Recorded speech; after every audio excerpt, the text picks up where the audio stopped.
Hello, everyone, and welcome to Creative Sessions Flower Ornaments with Paper Tubes. I'm Kelly Kraft, Program Manager at Gilda's Club Quad Cities. We'll be doing these creative sessions virtually until the end of the need for social distancing. You can sign up for these and all of our other programs at our website, gildasclubqc.org/calendar. I'm here with Pamela Crouch, Executive Director of Living Proof Exhibit, and I will let her take it away. Thanks, Kelly. Good morning, everyone. When I told my family that we were going to be doing paper flowers out of toilet paper rolls, I asked them to save me a couple. Yeah, they saved me a few, and a few more, and a few more, and a few more. And then I started thinking, how much toilet paper are we using? So I started to panic a little bit, but we're still okay on that. But the idea behind these virtual sessions is to just look around your house, find things that you have that you can use to make art. We're keeping our hands busy because we're so socially isolated right now.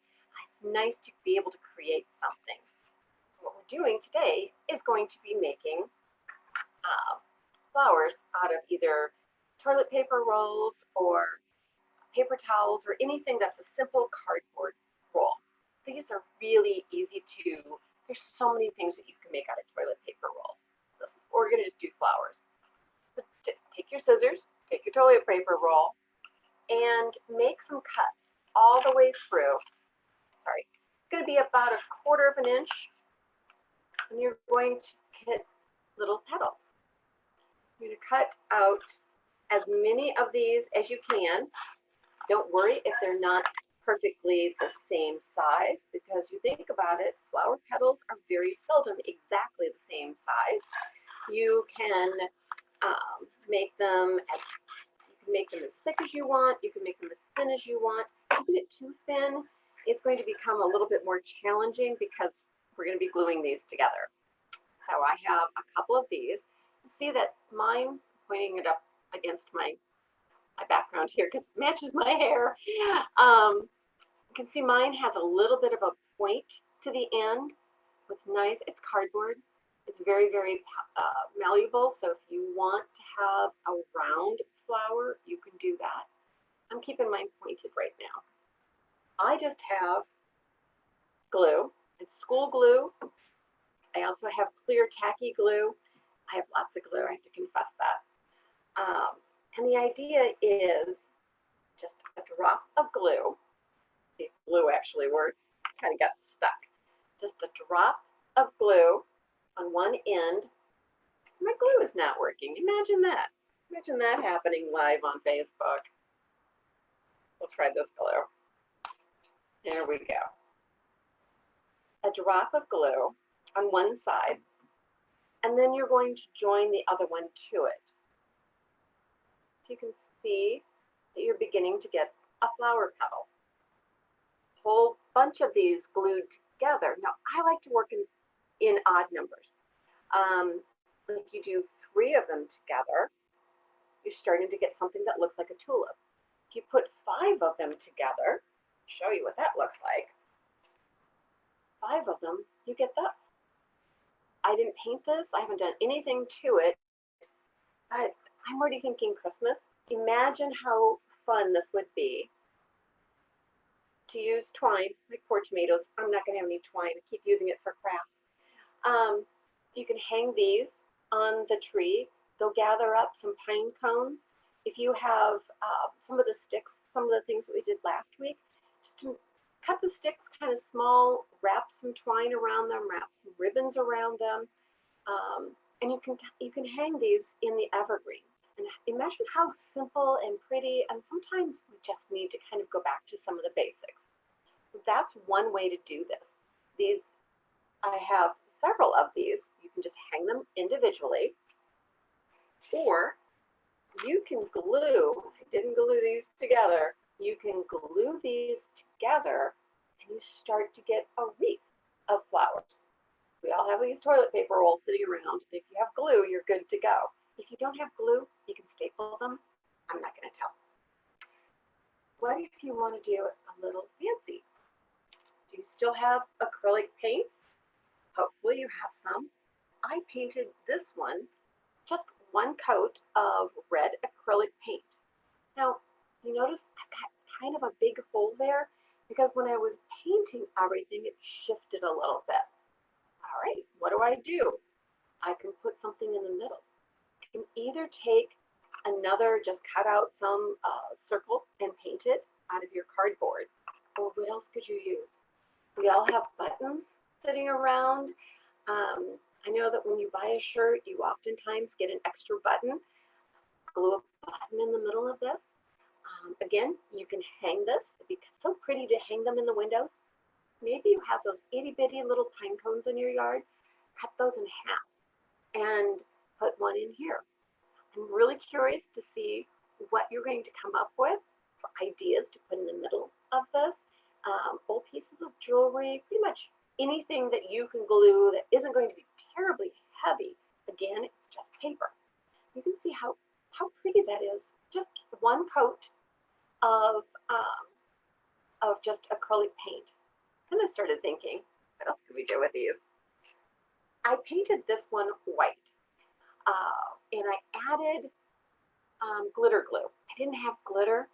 If you're at home and you have kids, you probably have glitter. This is a great messy opportunity to use the glitter. Just paint it, and then when it's either, you have two options. You can just roll it in the glitter when it's wet with paint, or go back on and put some glue and then sprinkle the daylights out of it. These would be so pretty on a tree too. They also kind of look like a little starfish. Again, I've got a big gap here because this one rounded out on me. To paint it white, I had to do two coats. It was, I did kind of in a hurry, so I'm fussing at it now. It came through, so if you do a light color, you're going to end up with two coats, but it took it really well. And now I have glitter all over me because you can't probably see the glitter too much, but I put glitter on the outside. When I was doing this, I thought, what if I painted the inside a different color? That would be kind of fun too. We have a lot of different options. I'll show you two others.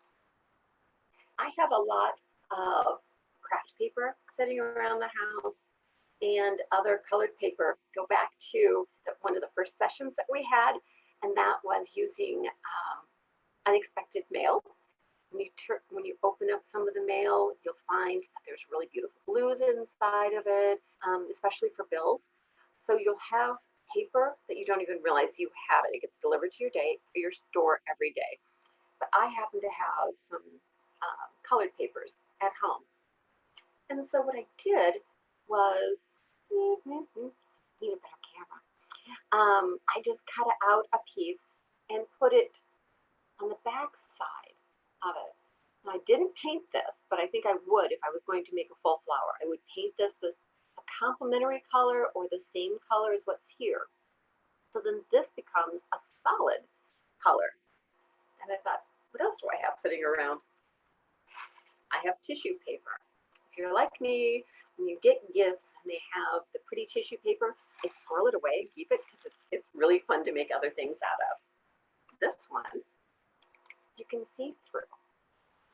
Again, if I was doing this for a whole flower, I would paint first. I would paint, because otherwise it's just the cardboard and you kind of see through it.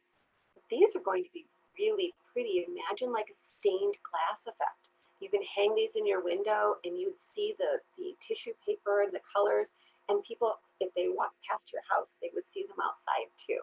These are another option that you can do. I was trying to figure out things to do with just the plain ones. You can wrap these in twine.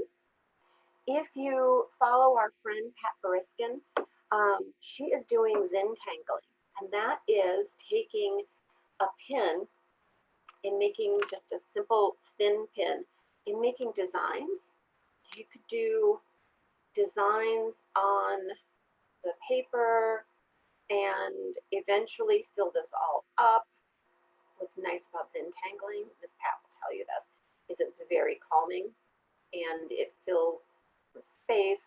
And oh yeah, I'm sure you can see that perfectly. I just imagine Zentangling is sort of a fancy doodling. It has very specific specific designs.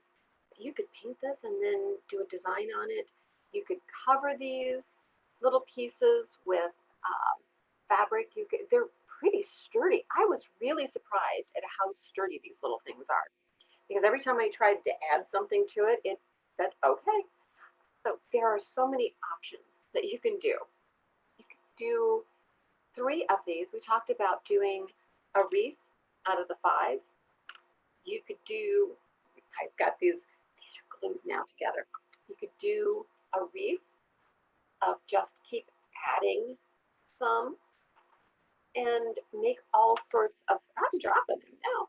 Just make all sorts of ideas. Just keep adding around until you got a circle. What if you have, I'm reaching over here for something. This is the handy dandy piece of wood, because not everybody has canvas at home, but sturdy cardboard or a thin, how thin this wood is. This came in a box of something that I ordered. I may be ordering things on Amazon. What if you painted this green, painted this blue, painted this multiple colors, and then grab the red one, then you put these on top of it. So you can have a design, your little stems and paint your flowers, your leaves and things, or just do a whole design on top of this. It gives you a little depth to your artwork, that we're a little unexpected depth. You could do just the plain brown ones if you want to, and then paint the whole thing one color. You have depth. These little guys can be in any shape. You can go back to make them circle if you want. Pretty easy to do. You do circles. And then that will give you some depth and some interest to a piece. The idea is just look around your house and see what you have and what you can make out of it. The little flowers, this took me, I really like these little guys, I have to admit it. It took me a little while, and now all I can think about is making these for Christmas ornaments. These are perfect things if you have kids, grandparents. We're all missing our grandbabies' hugs. Maybe your grandkids and maybe your kids can get together and make some flowers. You can deliver them. Do you have pipe cleaners? If you have pipe cleaners, which I didn't happen to have any, but if you have pipe cleaners, you can put these in a stem. You can give grandma or grandpa a bouquet of paper flowers. This is just anything that your imagination can take you. Believe it or not, toilet paper rolls. That's all this is, and this is just the start. I'm sure I had somebody today email me a beautiful picture of something that she made based on the idea that I had last week of let's make something out of sticks. I'm excited to see what you're going to make out of this. Before I stop, I wanted to let you know that Living Proof Exhibit has a few opportunities for you. We have Art to Go watercolor boxes. If you're friends of Gilda's Club, you've seen these. We delivered several of those to Gilda's Club. Now that we are sheltering in place, we're not able to get out to hand deliver our Art to Go projects. Or maybe you have a loved one who is in California or Virginia, and you want to mail those. We're going to be starting the Art to Go boxes have already been paid for. So all we're asking is that if you want to mail something to someone, it's just going to cost postage. It'll be up on our Facebook page, Living Proof Exhibit's Facebook page. And about tomorrow, we'll have that information up there, and it'll also be on our website, livingproofexhibit.org. You can always email us, livingproofexhibit@gmail.com, if you have any questions. We want to get art in the hands of as many people as possible. Speaking of art, our exhibition is still accepting submissions until June 4th. Cancer survivors creating artwork, anything that you might have created in a creative session with us over the last year, you can send that in. If you crochet or quilt or do photography or oil painting or any of the more traditional artworks, we have an inclusive idea of what art is. More than welcome to submit. Again, livingproofexhibit.org has all of that information. Email me at livingproofexhibit@gmail.com if you have questions. And I mentioned this a little earlier to our friends who are joining us. We have a YouTube channel. So you'll see these Monday sessions. You'll also see some of our artists who are showing and demonstrating some of their work and just kind of giving you a tour of some of their art projects. It's a good way for you to just see some of the other art that is out there. That's it. Thanks, Kelly. Well, thank you so much, Pamela, and to everyone on Facebook. Thank you for joining. You can see all of our virtual programs at gildasclubqc.org/calendar.